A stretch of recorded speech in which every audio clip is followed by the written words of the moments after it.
I wasn't real sure with this side. Like, what I'm thinking is front's about right there, so you can kind of see through here, but it doesn't close off too hard. It was just So this is no problem at all. yeah. Okay. Yeah. Look, we were talking about before. Yeah. Yeah. Just when I start seeing something digging about like that much, Yeah. that's when I'm starting to unwind. Yeah. And it takes about a year. I mean, you're looking at this a year. one I wired my junipers October of last year, and so this is. So when you start seeing wires getting tight like that, one or two things: either you put it on too tight, or you twisted the branch and tightened it up. So there's always a little planning ahead with wiring is important. Yeah, I'm going to say this with this tree. Most the way people see cascades is wrong, and you know, when you see them in nature, they don't go down with this the way a lot of people do it.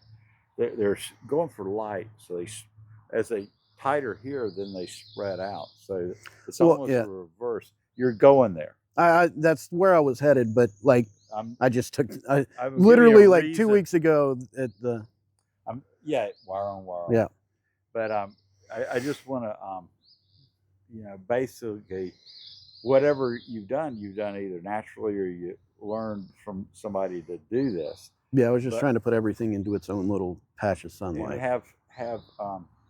But that's the way they're doing that for the same reason.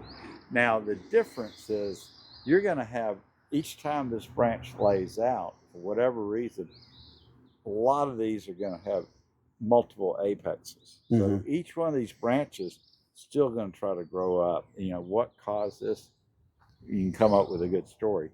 This looks, oh, it's broken. Probably happened when I was unwiring. Yeah. So. Oh well. You don't need it. No. But I think I might try to tighten this up, this piece, a little bit. Yep, bring it further this way. You're not wired to where you can do that. So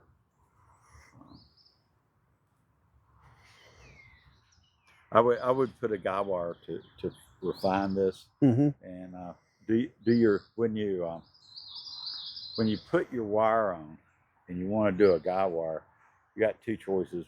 One is three choices. One, you can plan it out and just put a piece of guy wire through it.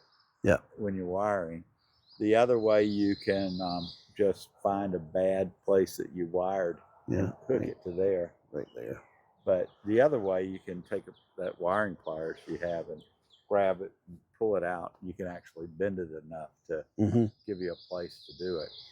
But don't go from live to live. Always find something to wire to that. So even if going wire to wire. Yeah, wire to wire or wire to dead wood. Because you're going to put a lot of tension to it, and you're going to restrict. Even if you put a padding, you're going to restrict the fuel that's going up and down.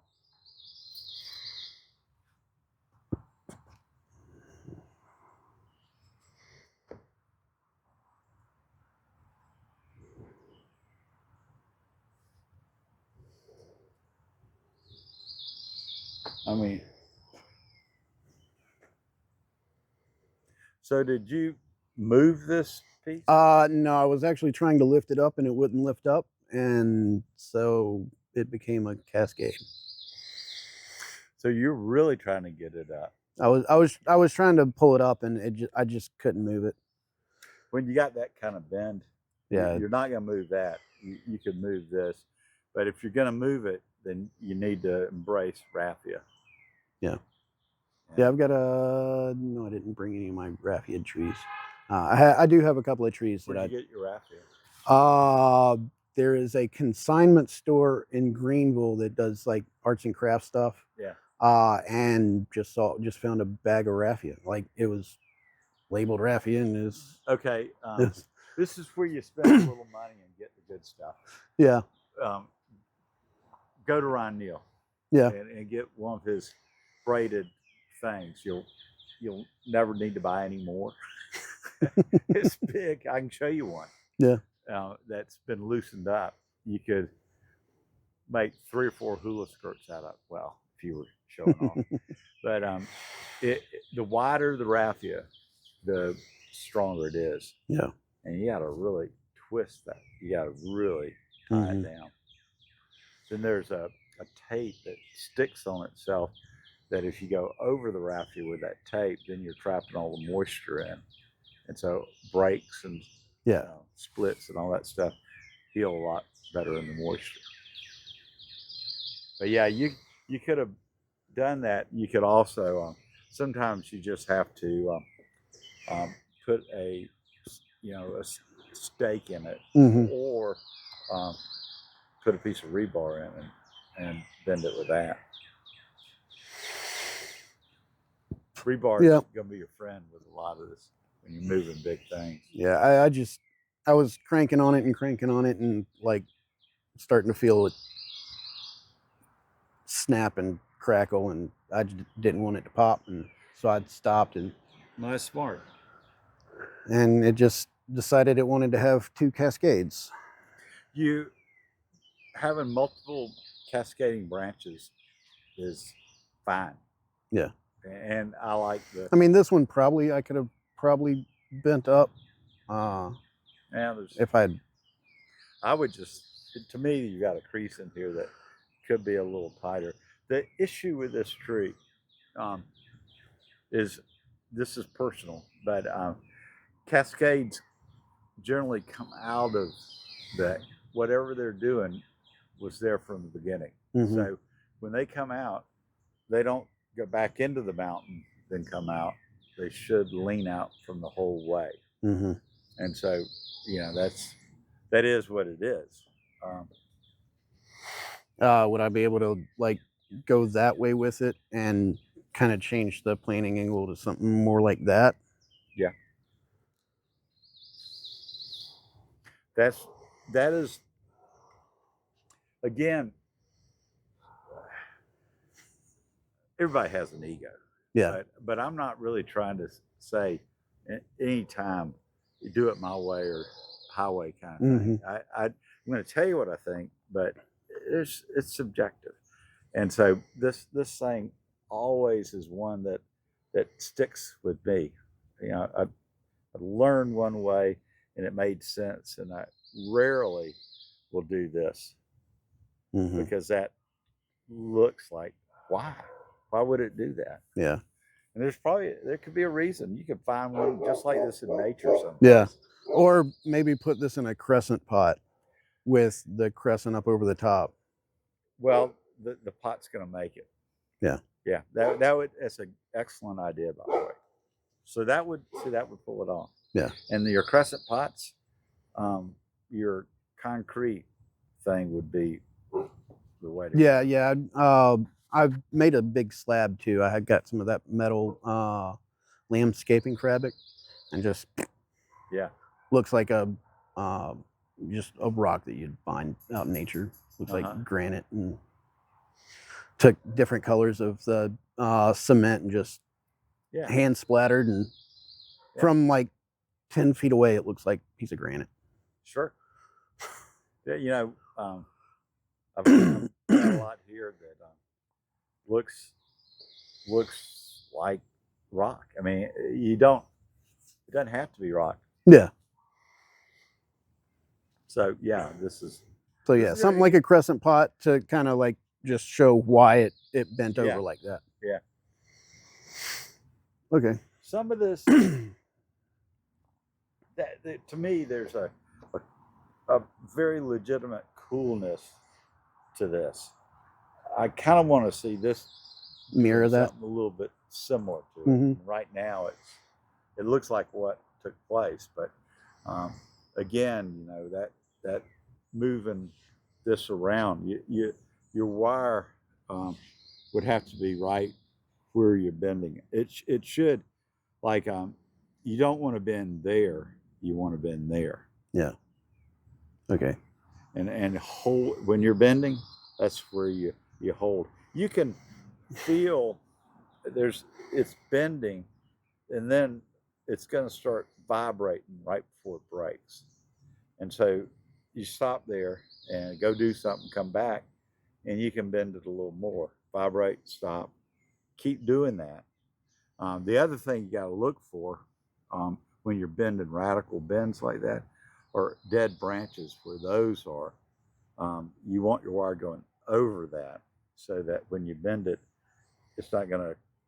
Yeah, because that's kind of a break in it. Yeah, it's a break in the. Yeah.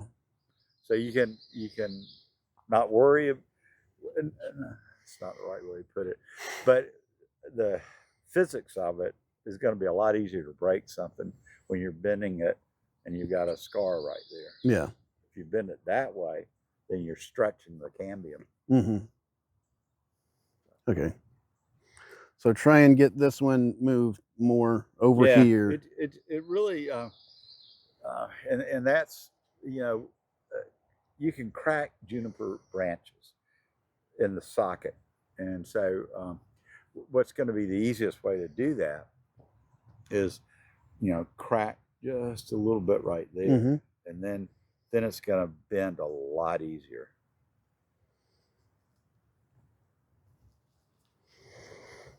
Make it easy.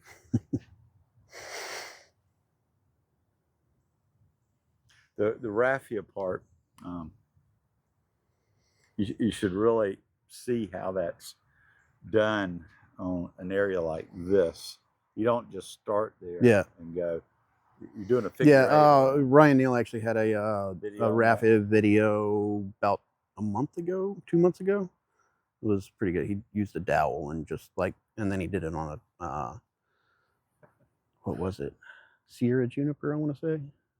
Yeah, when I was doing the, I don't know if it showed up on the thing, but he always wants one technique that you use it that he can put on there, like me with the boxwoods and everything. And it's like, because boxwoods, if they're really white, that trunk jumps. And I was telling him how I clean it up and everything. He goes, film that.